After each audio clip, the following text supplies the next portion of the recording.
আজকে আমি আপনাদের সম্মুখে যে বিষয়টি নিয়ে উপস্থিত হয়েছি সেটি হলো যে মুসা আলাইহিস সালাম এবং খিজির আলাইহিস সালামের কিছু ঘটনা। এই নিয়ে কিছু বলবো, যদি আমার মাবুদ আমাকে তৌফিক দেন তো আমার তৌফিক ইল্লা বিল্লাহ।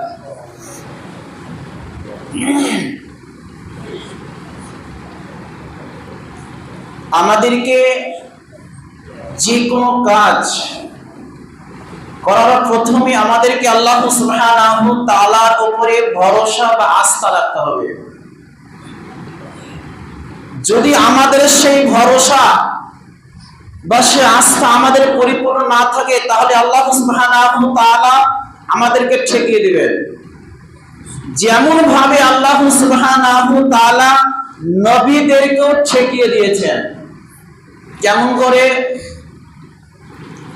বিশ্বনবী সাল্লাল্লাহু আলাইহি ওয়াসাল্লামের কাছে একজন কাফের এসে বললেন, হে নবী, আপনি যে নিজেকে নবী দাবি করেন, আপনি যে নিজেকে নবী বা রাসূল দাবি করেন, আমি আপনার তিনটি প্রশ্ন করব।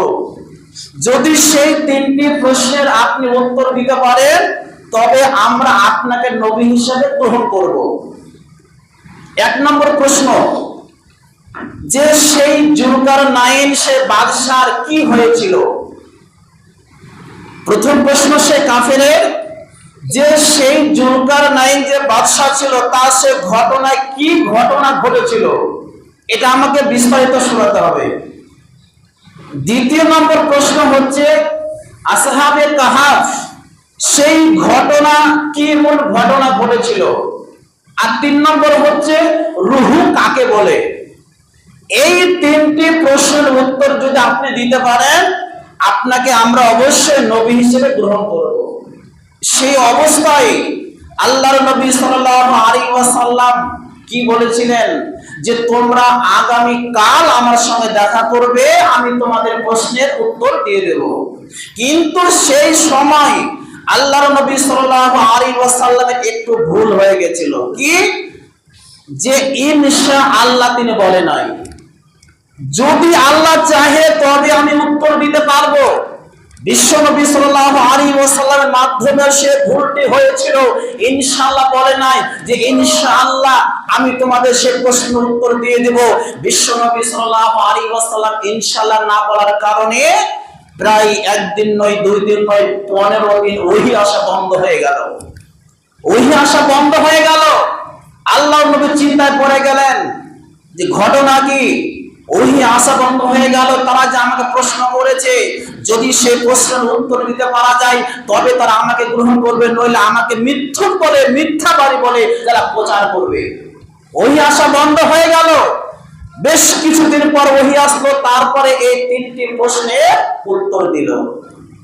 তাহলে একজন নবী বা একজন রাসূলকেও ঠেকিয়ে দিচ্ছেন ইনশাআল্লাহ না বলার কারণে। আর একটি ঘটনা, সুলাইমান আলাইহিস সালাম তিনি মনে মনে চিন্তা করলেন যে আমার যে 70 জন, কোন জায়গাতে 90 জন, কোন জায়গাতে 99 জন তার স্ত্রীর কথা বলা হয়েছে। তো সেই সুলাইমান আলাইহিস সালাম মনে মনে চিন্তা করলেন, আমার আজকে রাত্রিতে সমস্ত স্ত্রীর কাছে যাব, আর সমস্ত স্ত্রীর সঙ্গে আজকে রাত্রিতে মিলামেশা করব, আর সমস্ত স্ত্রীর বাচ্চা হবে, আর সমস্ত সন্তানগুলোকে জিহাদের পথে নামিয়ে দেব। তারা জিহাদ করবে, আল্লাহ রাস্তায় তারা তাদেরকে ছেড়ে দেওয়া হবে, তারা জিহাদ করে তারা বেরিয়ে যাবে। তার সেই মনের কল্পনা কতই না ভালো যে আমার সমস্ত স্ত্রীর সন্তান হবে, তারা আল্লাহর রাস্তায় জিহাদ করবে, যুদ্ধ করবে। কিন্তু সুলাইমান আলাইহিস সালামকে ঠেকিয়ে দিলেন। কেন? তিনি বললেন না যে ইনশাআল্লাহ আমি আমার স্ত্রীর সঙ্গে যাব, তার সঙ্গে মিলামেশা করব, বাচ্চা হবে, তারা জিহাদ করবে। তাহলে সুলাইমান আলাইহিস সালামকে ঠেকিয়ে দিলেন কেন? ইনশাআল্লাহ না বলার কারণে। তাই আমাদেরকে আগামীতে কিছু করতে হলে আমাদেরকে সেই শব্দ ব্যবহার করতে হবে যে ইনশাআল্লাহ আগামী কালকে কিছু করব, এই শব্দ ব্যবহার করতে হবে। নইলে আমাদেরকে ঠেকিয়ে দেবে, যেমন ভাবে নবী বা রাসূলদেরকে ঠেকিয়ে দিয়েছেন। তো যাই হোক, তো সেই আপনার কিনা মুসা আলাইহিস ওয়াসাল্লাম এবং খিজির আলাইহিস ওয়াসাল্লামের একটু ঘটনা। মুসা আলাইহিস ওয়াসাল্লাম বনি ইসরায়েলদের মাঝে বক্তব্য পেশ করছেন। বক্তব্য পেশ করতে করতে করতে একজন মানুষ দাঁড়িয়ে বললেন, আপনার বক্তব্যের মাধ্যম দিয়ে যেটা ফুটে আসছে, আমরা যেটা বুঝতে পারলাম, মনে হচ্ছে যেন আপনার চাইতে পৃথিবীর বুকে আর কোন জ্ঞানী মানুষ পৃথিবীর বুকে নেই। আপনার চেয়ে কি পৃথিবীর বুকে আর কোন জ্ঞানী, কোন শিক্ষিত মানুষ আছে? মুসা আলাইহিস ওয়াসাল্লাম বলে ফেললেন যে আমার চেয়ে পৃথিবীর বুকে আর কোন জ্ঞানী বা কোন শিক্ষিত মানুষ পৃথিবীর বুকে নেই। আল্লাহ সুবহানাহু ওয়া তাআলা তার এই কথা পছন্দ করলেন না। তিনার সেই জায়গায় বলা দরকার ছিল যে পৃথিবীর বুকে আমার চেয়ে জ্ঞানী বা শিক্ষিত কে আছে আল্লাহ ছাড়া কেউ ভালো জানে না, তাকে এমন শব্দ ব্যবহার করতে হতো। কিন্তু তিনি আল্লাহকে বাদ দিয়ে তিনি বললেন আমার চেয়ে আর শিক্ষিত বা জ্ঞানী মানুষ পৃথিবীর বুকে আর নেই। আল্লাহ সুবহানাহু ওয়া তাআলা সঙ্গে সঙ্গে ওহীর মাধ্যম দিয়ে মুসা আলাইহিস ওয়াসাল্লামকে জানিয়ে দিলেন, হে মুসা, তোমার চেয়ে শিক্ষিত জ্ঞানী মানুষ আছে। সেই দুইটি নদী যে জায়গায় অ্যাডজাস্ট হচ্ছে, ওই জায়গায় একজন মানুষ থাকবে, সেই ব্যক্তি তোমার চেয়ে বেশি জ্ঞানী বা শিক্ষিত। মুসা আলাইহিস ওয়াসাল্লাম তার মনে ছটফটানি শুরু হয়ে গেল, আমার চেয়েও শিক্ষিত জ্ঞানী মানুষ আছে? হে আল্লাহ, তুমি আমাকে বলে দাও কোথায় গেলে আমি তার সঙ্গে সাক্ষাৎ করতে পারবো, কোথায় গেলে আমি কেমন করে কিভাবে আমি তার সঙ্গে সাক্ষাৎ করতে পারবো। তিনার মনে একটি আপনার আবেগ শুরু হয়ে গেল যে আমি কখন তার সঙ্গে সাক্ষাৎ করতে পারবো, মনে একটি ছটফটানি শুরু হয়ে গেল। মুসা আলাইহিস ওয়াসাল্লামকে বলেন, এক কাজ করো, যদি তোমাকে সাক্ষাৎ করতে হয় এক কাজ করবে, একটি ব্যাগের মধ্যে একটি মরা মৃত্যু মাছ সে ব্যাগের মধ্যে ঢুকিয়ে রাখবে। ওই মাছ যেই জায়গায় ব্যাগ থেকে বের হয়ে যাবে সেই জায়গায় সেই ব্যক্তির সঙ্গে সাক্ষাৎ হবে। মুসা আলাইহিস ওয়াসাল্লাম সেই তার একজন সঙ্গী নিলেন, ইউশা ইবনে নুন। সেই ব্যক্তিকে সঙ্গী করে নিয়ে একটি ব্যাগের মধ্যে সেই একটি মৃত মাছকে নিয়ে আপনার যাত্রা আরম্ভ করলেন। মুসা আলাইহিস ওয়াসাল্লাম বলছেন, হে আল্লাহ, যদি আমার তার সঙ্গে সাক্ষাৎ করার জন্য যুগের পর যুগ, বছরের পর বছর, সালের পর সাল যদি আমার অতিবাহিত হয়ে যায়, তারপরেও আমি তার সঙ্গে সাক্ষাৎ করব, তার সঙ্গে সাক্ষাৎ না করে আমি স্থির হব না। বছরের পর বছর, যুগের পর যুগ আমি তার সঙ্গে চলতে থাকবো তার সঙ্গে সাক্ষাৎ করার জন্য। মুসা আলাইহিস ওয়াসাল্লাম এবং ইউশা ইবনে নুন আপনার দুজনে চলতে আরম্ভ করছেন। চলতে সেই দুইটি নদী আপনার অ্যাডজাস্ট হয়েছে। সেই জায়গাতে গিয়ে মুসা আলাইহিস ওয়াসাল্লাম একটু বিশ্রাম করলেন। সেখানে বিশ্রাম করলেন, একটি পাথরকে মাথায় রেখে সেখানে আরাম করলেন। এমত অবস্থায় সেই ব্যাগ থেকে সেই মাছটি আপনার সুড়ঙ্গের মতো সে নদীতে আপনার চলে গেল। তার সেই সঙ্গী ইউশা ইবনে নুন তিনি দেখতে পাচ্ছেন মাছটি সুড়ঙ্গের মতো নদীতে চলে যাচ্ছে, কিন্তু সেই ঘটনা মুসা আলাইহিস ওয়াসাল্লামকে বলতে ভুলে গেছে। শয়তান তাকে ভুলিয়ে দিয়েছে। শয়তান তার সমস্ত ঘটনাগুলোকে তাকে আর বলার সে শক্তি দেয় নাই। সেখানে বিশ্রাম করার পর আবার চলতে আরম্ভ করেছে। চলতে আবার কিছুটা পথ যাওয়ার পরে তার খিদা পেয়েছে। মুসা আলাইহিস ওয়াসাল্লাম বলছেন, ব্যাগে যে খাবার আছে খাবারটা বের করো, আমার খিদা পেয়েছে। এবার তার সেই মনে পড়ে গেল, ইউশা ইবনে নুন তিনি বললেন, হে মুসা, আমরা যেখানে বিশ্রাম করছিলাম ওই জায়গাতে ব্যাগ থেকে সেই মাছটি সুড়ঙ্গের মতো বের হয়ে সে নদীতে চলে গেছে। আমার সেই ঘটনা আপনার বলতে আমি ভুলে গেছি, আমার সে মনে ছিল না, শয়তান হয়তো আমাকে ভুলিয়ে দিয়েছে।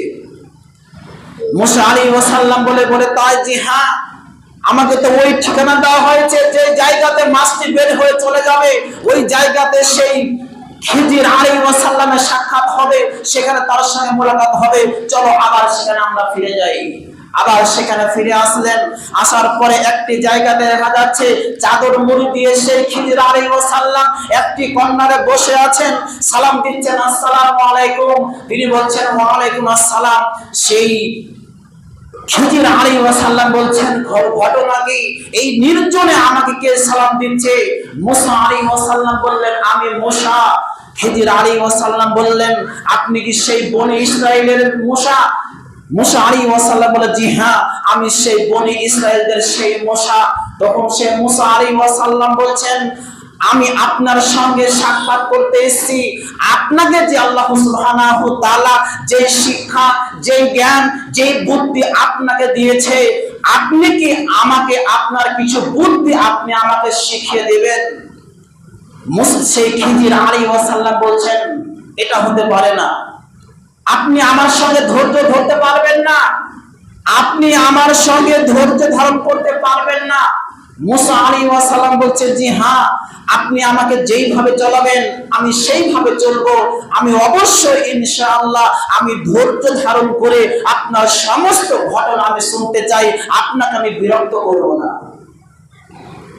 খিজির আলাইহিস সালাম বলবে ঠিক আছে, তোমার সঙ্গে আমার সঙ্গে তোমাকে নিয়ে যাব, ঠিক আছে, কিন্তু তুমি আমাকে কোনো জিজ্ঞাসা বা কোনো প্রশ্ন করতে পারবে না। মুসা আলাইহিস সালাম বলে বেশ ঠিক আছে, আর কোনো প্রশ্ন করব না। তারা দুজনে চলতে আরম্ভ করলেন। চলতে চলতে চলতে একটি নদী পার হতে হবে।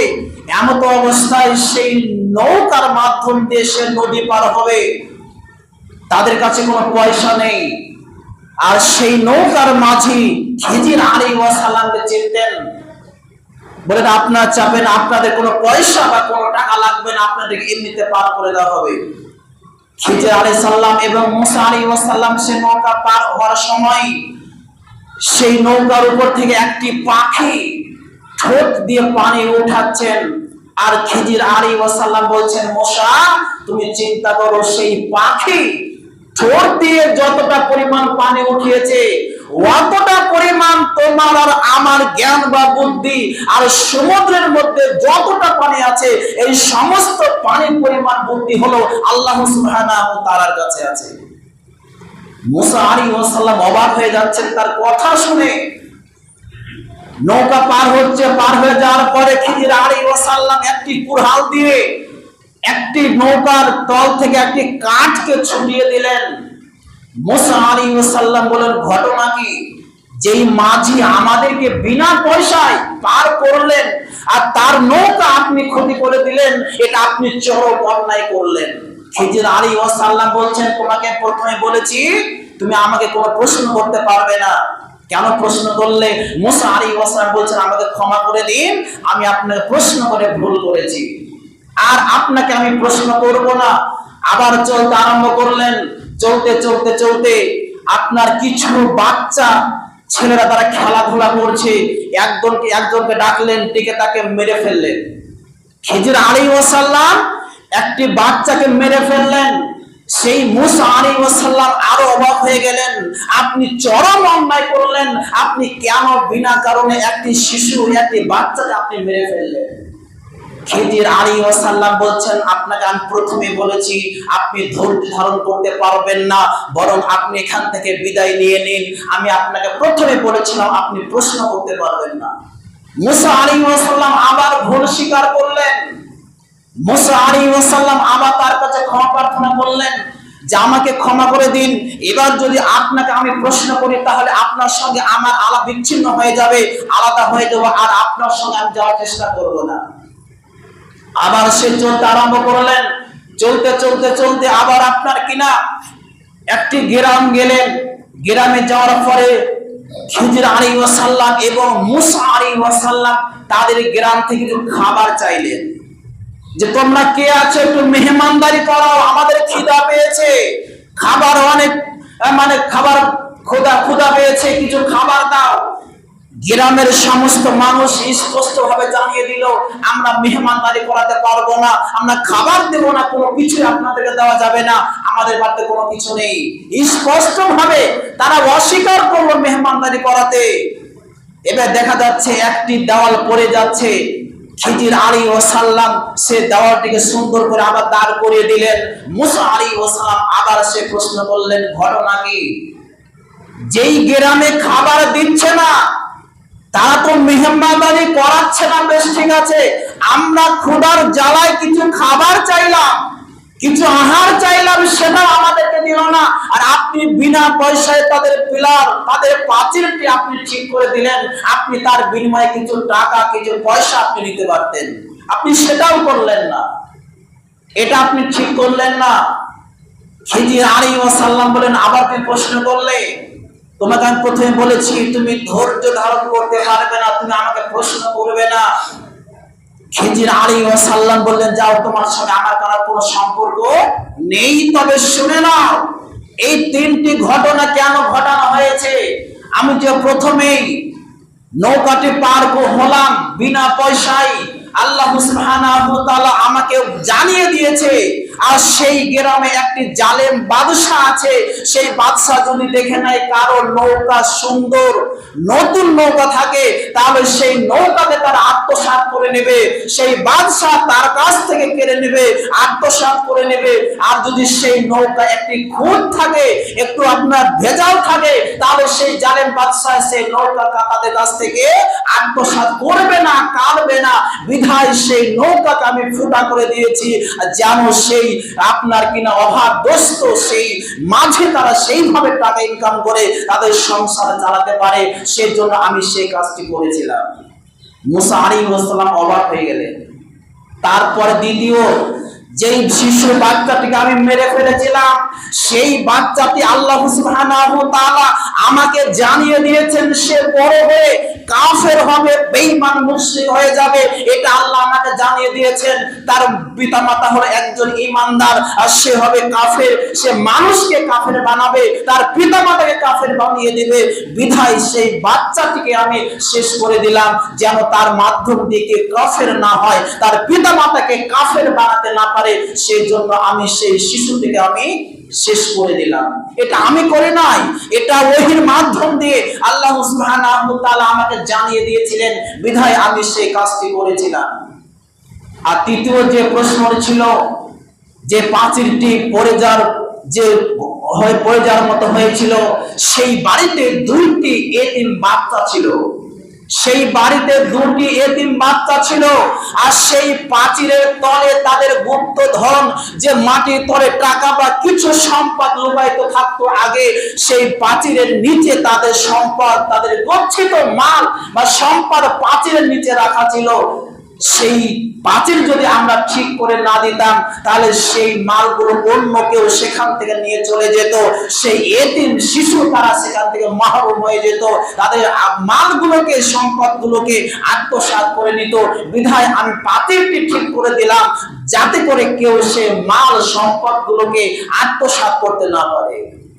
মুসা আলাইহিস সালামকে তিনটি বলে দিলেন, যাও, এবার তুমি চলে যাও। এই ঘটনা থেকে সে শিক্ষা বা নবী বা রাসূলদেরকে ঠেকিয়ে দিয়েছেন। আল্লাহ সুবহানাহু ওয়া তাআলা বলেন, ওয়ালা সাকুল্লান্না লিশাইইন, তোমরা এমন কথা বলো না, ইন্নী ফাইলু যালিকা গাদা, যে আগামী কাল আমি কিছু করব। আল্লাহ সুবহানাহু ওয়া তাআলা বলছেন যে তোমরা এমন শব্দ বলো না যে আগামী কাল আমি কিছু করব, বরং তোমরা বলবে ইল্লা আইয়াশাআল্লাহ, ইনশাআল্লাহ আমি আগামী কালকে কিছু করব। তাই ইনশাআল্লাহ বা আল্লাহকে খুশি বা রাজি করার জন্য আমাদের সমস্ত কিছু হতে হবে। বিশ্ব নবী সাল্লাল্লাহু আলাইহি ওয়াসাল্লাম বলছেন যে মুসা আলাইহিস সালাম যদি সেইভাবে খিজির আলাইহিস সালামকে বারবার প্রশ্ন না করতেন, আরো অনেক কিছু শেখা যেত। তিনি তাকে বারবার বিরক্ত করার কারণে তিনটি মাত্র বিষয় তিনি শিখতে পারলেন। যদি সেইভাবে প্রশ্ন না করতেন, আরো হয়তো কিছু তার সঙ্গে শেখা যেত। তো আজকে আমাদের মাঝে যদি কিছু শিক্ষা অর্জন করা যায়, নিজের অহংকার, দাম্ভিকতা সে ফেটে পড়ে। শিক্ষার কোনো শেষ নেই, যত পড়বেন তত শিক্ষা অর্জন করতে পারবেন। কিন্তু আজকে আমাদের মাঝে দেখা যায় যে কিছু যদি সে শিখে নাই, কিছু বাংলা, কিছু আরবি, কিছু আরো কিছু বিষয়ে সে শিক্ষা অর্জন করে নেয়, তার অহংকার, তার দাম্ভিকতা ফেটে পড়ে। তো মুসা আলাইহিস সালামকে যেইভাবে আল্লাহ সুবহানাহু ওয়া তাআলা ঠেকিয়ে দিলেন, মুসা আলাইহিস সালাম বাস্তবে একজন শিক্ষিত বা জ্ঞানী একজন ব্যক্তি